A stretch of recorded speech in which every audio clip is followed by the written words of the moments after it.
Welcome back to Animal Crossing New Horizons. I'm dear darling, and shall we see what's going on our lovely island of Fawnhollow today? And I'd just like to start the episode by saying there is no new thumbnail art for year 4 of Animal Crossing.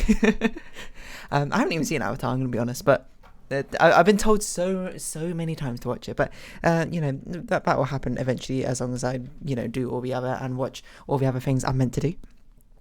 But yeah, I don't know if this episode's got thumbnail art. If there's no thumbnail art for the episode today, then there won't be thumbnail art until maybe like Friday or something, to be honest, because I'm not definitely going to have no time tomorrow and the day after, but we'll see how things go. Anyway, hello everyone. Right now in Fawnhallow, 6:05 PM on Tuesday, March 28th, 2023. So I'm going to try and resolve to at least to finish it, but it's it's not exactly the most motivating thing to be like, it's after a long day or whatever. What do you have to do? Oh, you had to work continuously for like 6 more hours just drawing. It's like, you know what?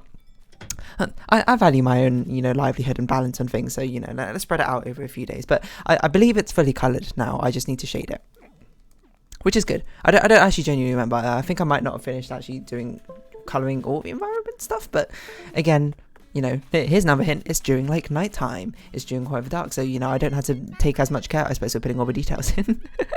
At least that's what I'm saying. That's just how it goes. But we'll see. I will try to finish today, and you'll know the results. Honestly, I'm having quite a lot of fun playing the MS Paint battles, and it seems like a lot of you who are watching are having a fun time. While this lasts anyway. Or at least I hope you are.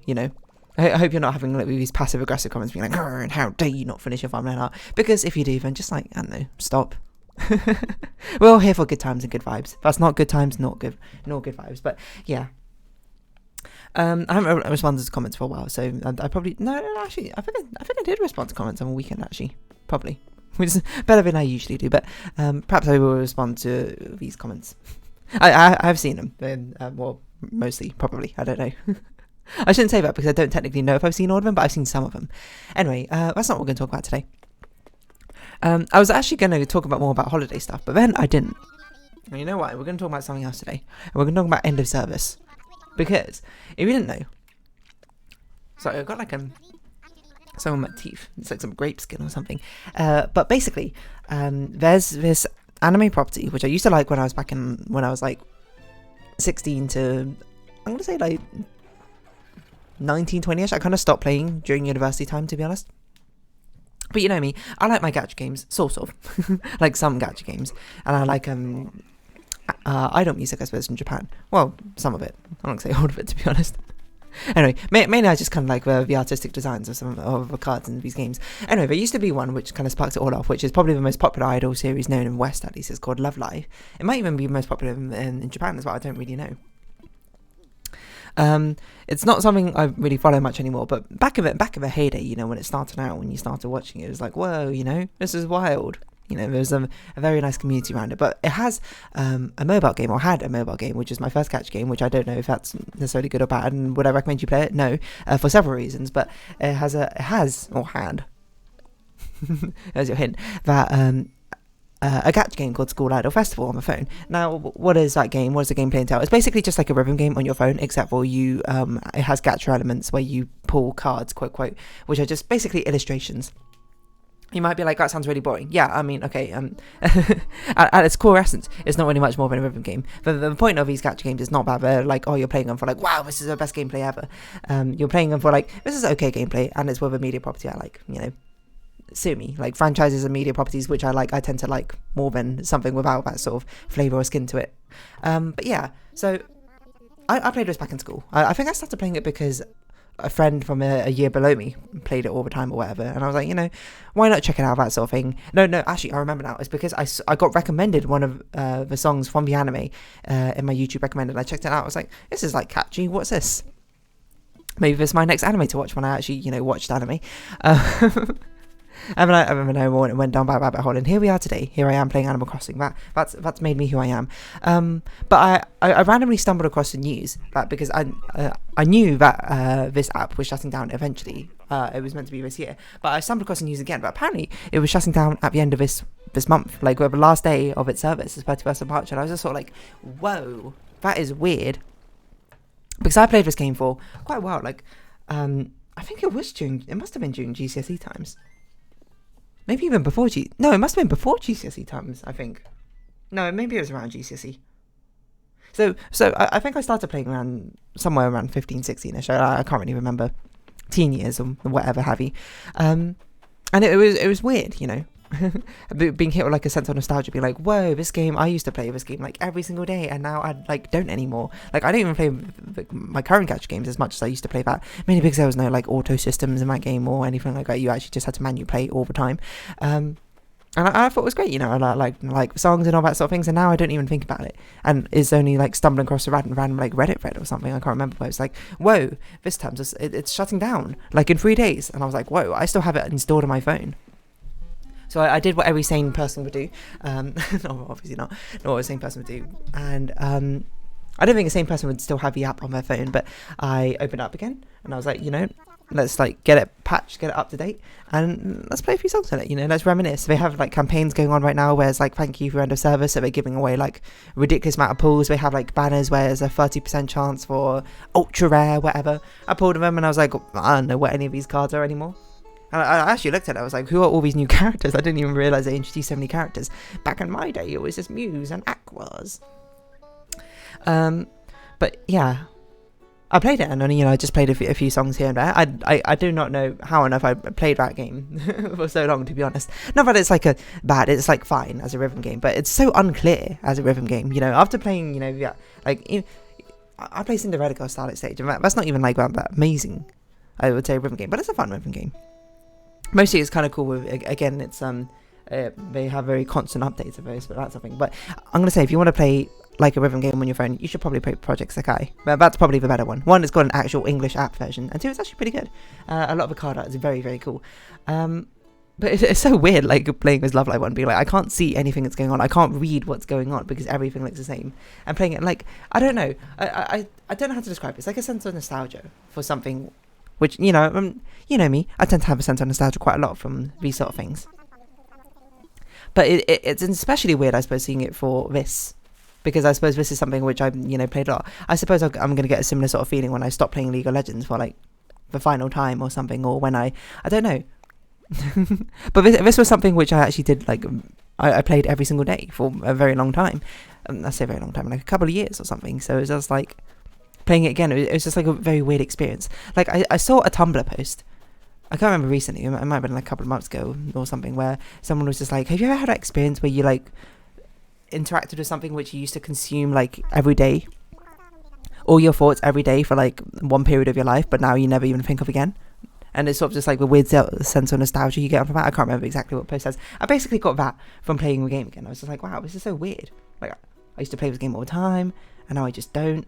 It's like, that's just it. And, you know, in 3 days, it's gone. I mean, I say it's gone. Technically, it's having a sequel, as I understand it. There's like a School Idol Festival 2 is being released or whatever. Except for, as I found out by doing more research into it, you cannot transfer, like, you can transfer data. You can transfer, like, your collection or something. Not your collection, but, like, your record of your collection and, like, your level in the game or something.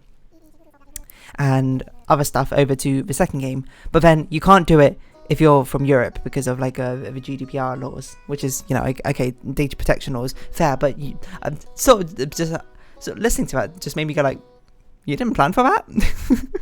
you just like, nah? Like, this is a game which was released in the West as well. It has a global release. It's not just Japan. So, like, listening to it made me just go, you didn't prepare for that in the slightest? That's surprising from a business perspective, but alright, you do you. I mean, I'm not very invested, but clearly probably a lot of people who actually played in the global release are probably rightfully quite upset. Even wilder, as I've done even more research, is apparently if you ever played in Europe or even used a VPN which connected to Europe servers, or like used Europe as like a stop-off point, I suppose, or like a redirection, you also cannot transfer your data, which is just the most absurd thing I've ever heard of. Like, it's not based on like where you create your account or anything like that, or it's not based on like where you play your account most of the time. It's based on if you've ever interacted with a European IP address, you are no longer allowed to transfer data. And I was just like, that is insane. You ever look at some like business like, I'm obviously not like, a financial CEO or anything like that. I'm not, you know, in charge of a multi-million company. I don't know what these like business decisions you're meant to make are or anything, or what are good ones necessarily. But you ever like look at these from a consumer perspective and just be like, what? Why? I had that moment yesterday, I suppose. Anyway, I played a few other songs and I was like, man, it's okay. You know, I guess it's nostalgic playing it, but obviously the game is not. The game out at its heart was never like amazing. It was just fine. It's probably how I would describe it most of the time. It's very much carried by the franchise, I suppose it's tied with. In my own opinion, you might play it and you might be like, this is my favourite rhythm game. Fair enough, you know, different strokes for different folks, as they say. It was just weird, I don't know. And it's even weirder to think about everything like coming to an end of service. Like, I know I talked about end of service before, but I think I was mostly talking theoretically about games as a service, right? But like with the end of service, a lot of times that things have come to an end of service. Like there's a recent one where like Nintendo 3DS and the Wii Shop, right? The Wii Shop are non-functional now. You cannot download anything from them. You can only re-download things you've already purchased. I also have remembered that I should probably clear the weeds out from the back of that area. And that's like kind of weird to think about as well, you know. all the days I spent like browsing a Wii Shop, which by the way just had the slowest and clunkiest interface in the world, to look for games to play, that sort of thing. Like there are games, like I still have my Wii somewhere. I think it's like, I don't know, buried somewhere deep in storage or whatever. I still have my Nintendo Wii, and it's just like, it's kind of like just like gone now, you know. You can't get, well, you can get more for it, but you had to buy like physical cartridges or whatever have you. It's weird to think about to a certain degree. I don't know if I want to clear up all these weeds, but I'm sure the weeds will spread again anyway. Just by sheer sort of force of will. It'd be nice if we could have weeds, but not have them spread literally everywhere. So that's why I suppose we keep them quite sort of contained on that island. But yeah, it was sort of just wild to be like, wow, that's ending. You know, the Wii Shop, 3DS Shop, also ending. You know, how am I ever going to play Fawnhollow? I can't remember what. You know, that game with like that bird which has like the tongue which sticks out at like 45 degrees angles, and you hit things like that. Never be able to play those again, you know?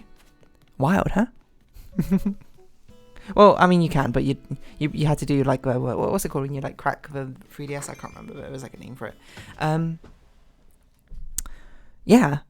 Anyway, so it was weird to see this mobile app, which, you know, it's been out for like, 10 years, more than 10 years or whatever. Like the franchise itself is also, like, I was there pretty near the start of the franchise, to be honest. It had only been out for about a year or so, I think maybe, I'm not really sure actually now I think about it.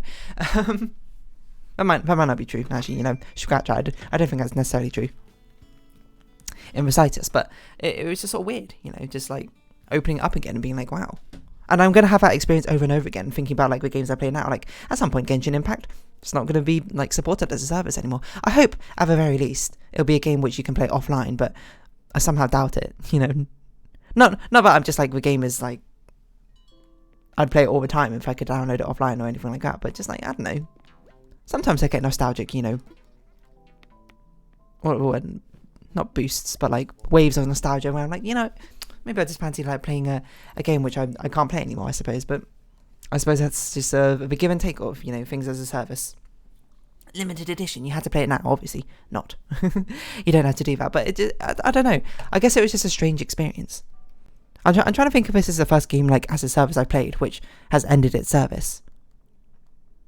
Like even the games which I played when I was much younger are still going on. Like TF2, that game's still going on. You know, at least the servers are still open. Did like Valve do an update for it recently, and people are like, "What is going on?" Wild. Like, TF2 I spent so many hours in, but I mean that's still going on. Yeah, like what other games as a service have I played? Is this really the first one which is like is no longer being supported? It might actually be, because it is definitely like the first mobile service game, I think.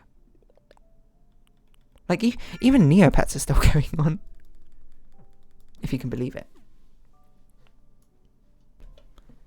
Sorry about a little bit of a pause there, but I was talking about, I was still saying that like even Neopets is still like ongoing incredibly. I think Neopets is having a bit of a revival, maybe? Like, if you don't know, man, there's so much history behind Neopets. I think someone's probably summed it up better, but basically Neopets was in, its heyday in the early 2000s or whatever, then, like, I can't remember, it traded hand companies over and over again, where it slowly died, and then, like, now it's in a different company. Like, it was with, I think it was, like, with a company called Jumpstart for ages, which basically neglected it, and now they're just like, hey, let's save Neopets. Well, not Jumpstart, I think it was a different company now, who are like, hey, let's save Neopets, and now they're, like, updating it from, like, rather than dying off with Flash dying, they're updating everything to HTML, I think, and they're, like, actually, like, making new assets and stuff, which is wild, to think that Neopets can still be going, to be perfectly honest. Still there's an audience, and honestly, I'll be honest, I really liked Neopets when I was younger. Even now, I'd probably still play Neopets if it had more engaging loop, I suppose, to go with it. I just kind of want to, like, get rich and customize all my pets. That's it. I don't really care about playing the games, I suppose, anymore. Certainly when I was younger, I was like, oh yeah, give me that Meerka Chase, give me that. I don't even know what my favourite Neopets games was, but I think I've probably spoken about Neopets at some point in the past. I don't know. Anyway, anywho, we are end of service. Like, I feel like I've spoken about end of service before. Is this a new comment? What's this? I see your comment. I see it all. I feel like hold on. Service. I feel like I've spoken about end of service before. Like, something in my mind was like, end of service, there we go. It was actually in year 3. Weird. Okay, so I'm going to have to think of a different title, I suppose, for this episode. I don't know, it's just weird. Like, I know it happened to another pretty big, gacha game, like, recently. It was like Dragalia Lost, right? With a Nintendo one or whatever, like, I think it was that one. Oh no, that's the wrong way around. Shut down, like, I think it was like 4 months ago or something. How on earth did I put this down? Which is also a bit weird. Well, it's not that weird to think about, I suppose, but of course, as you say, everything must come to an end. All good things must come to an end. Come on. How on earth did I put this down before? Like that, I guess? That seems right, okay. It was quite a puzzle, figuring that out. Yeah, like, Dragalia Lost, like, shut down a while back as well. Obviously to dismay of other people. A lot of other people. The original Idolmaster game, that shut down. Sorry, the original Idolmaster Cinderella Girls games, that shut down. I don't know about others. There's a lot of other gacha games. I don't know about all of them, I'm going to be perfectly honest. I'm not like that into gacha games. I'm just kind of like into the things I like to play, and then the other things I'm like, you don't get a free pass just because of association of certain mechanics. Especially because those certain mechanics aren't actually all that great, gameplay wise. That sort of thing. I mean, mainly I just kind of like the fact I get to play a game, I suppose, every single day, and it has very constant updates. That's basically it, you know. Yeah, I don't really know where I was going with all of this. I mean, this wasn't really about gacha games. It's just like end of service, shut down, you know, that sort of thing. Shutting down. Maybe that's what. No, I'm a bit nervous to like name an episode like shutting down, because then people are gonna be like, oh my god, is the Darling shutting down her YouTube channel? The answer is no. Well, at least not yet. Probably. not that I know of. It's just sort of like it feels like a bit of a clickbaity title, despite it's not really all that clickbaity. I feel like most people that's the wrong flower. Most people at this stage are very much well aware of that. Of what the general loop is, I suppose. I don't know. Service shutdown, maybe that's what I'll call it. It's just weird to think about. Anyway, so I don't know. Hopefully you didn't find out about this too late. If you know, I don't know, played School Idol Festival and somehow didn't know, and you were like, oh my god, no. Well, it's going in 2 days. If you wanted to download games on Wii Shop or 3DS and you were like, oh my god, no, I can't do it anymore. Well, it's too late again. This is bad news bears, I suppose, at the end. But anyway, I'm going to round this episode off here. So if you have been watching, thank you very much. It's been Animal Crossing New Horizons. I've been Dear Darling. Likes, comments, subscription, shares, greatly appreciated. Twitter, Discord down below. Hope we can see each other again. But for now, it's our farewell. So until next time, bye-bye for now. And I guess I should finish this thumbnail art, hey?